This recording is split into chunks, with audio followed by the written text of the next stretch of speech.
Seals were seen as a competition for the fish. Seals weren't very popular in Shetland because Shetland is a fishing community and has a huge coastline. So to cover that coastline, we need help from local people. Every year seals come, seals get rescued, local people find them on the beaches.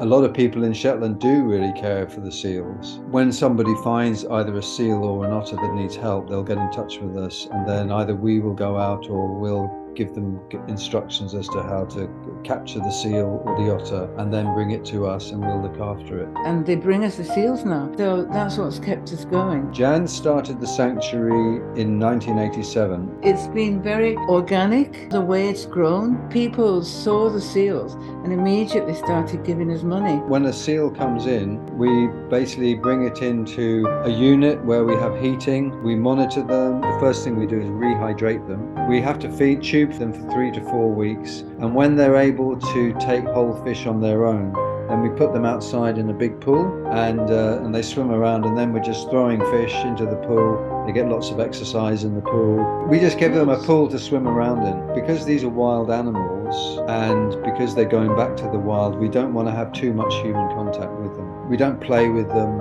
in that sense, and we don't kind of teach them tricks. It's a different story with otters. When you get an otter cub in, they're usually tiny, and we do bottle feed the otters. They're very delicate, very sensitive, and they stress out really easily. They tame up really quickly. And they tame very quickly. When you first get them, you have to kind of cuddle them and make them feel comfortable and at home and safe. The seal pups we get in, they're not as healthy as they used to be. They're not as big. It takes us much longer. They're not as strong. Yeah. They're more prone to illness, and it takes us a lot.